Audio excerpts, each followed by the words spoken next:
कृपया हमारी वीडियो को लाइक करें और अपने दोस्तों के साथ शेयर करें। और अगर आपने अभी तक हमारे चैनल को सब्सक्राइब नहीं किया है तो तुरंत सब्सक्राइब बटन पर क्लिक करके हमारे चैनल को सब्सक्राइब कर लें और बेल आइकन को प्रेस कर दें ताकि जब भी हम कोई नया वीडियो अपलोड करें तो आपको नोटिफिकेशन मिल जाए। Like, share, subscribe. तेनालीराम हर बार अपने दिमाग का इस्तेमाल करके कुछ ऐसा करते थे कि विजयनगर के महाराज कृष्णदेव दंग रह जाते थे। इस बार उन्होंने एक तरकीब से राजा को अपने फैसले पर दोबारा विचार करने के लिए मजबूर कर दिया।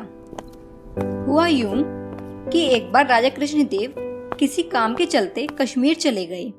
वहां उन्होंने सुनहरे रंग का खिलने वाला फूल देखा। वो महाराज को इतना पसंद आया कि वो अपने राज्य विजयनगर लौटते समय एक पौधा अपने साथ ले आए। महल में पहुंचते ही उन्होंने माली को बुलाया।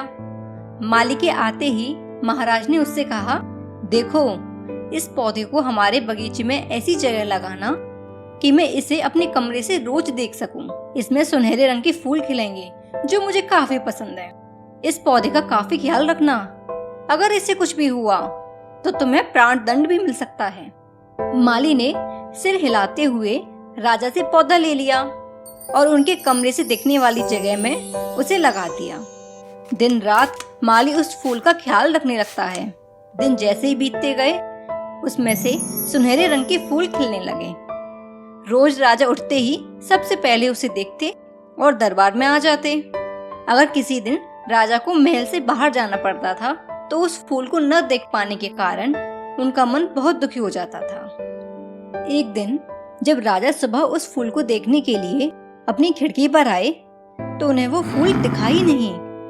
तभी उन्होंने माली को बुलाया। महाराज ने माली से पूछा, वो पौधा कहाँ गया?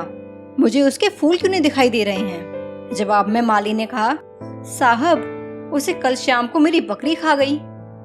बस इतनी सी बात को सुनते ही उनका गुस्सा 7वें आसमान पर पहुंच गया। उन्होंने सीधे राजमाली को 2 दिन बाद मौत की सजा सुनाने का आदेश दे दिया। तभी वहां सैनिक आए और उसे जेल में डाल दिया।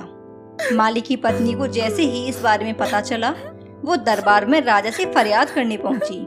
गुस्से में महाराज ने उसकी पत्नी की एक न सुनी। रोते रोते वो दरबार से जाने लगी। तभी एक व्यक्ति ने उसे तेनालीराम से मिलने की सलाह दी। रोते हुए माली की पत्नी ने तेनालीराम को अपने पति को मिली मौत की सजा और उस सुनहरे फूल के बारे में बताया। उसकी सारी बात सुनकर तेनालीराम ने उसे समझा बुझाकर घर भेज दिया। अगले दिन गुस्से में माली की पत्नी उस सुनहरा फूल खाने वाली बकरी को चौराहे में ले जाकर डंडे से पीटने लगती है। ऐसा करते करते बकरी अधमरी हो गई। विजयनगर राज्य में पशुओं के साथ इस तरह का व्यवहार करना मना था।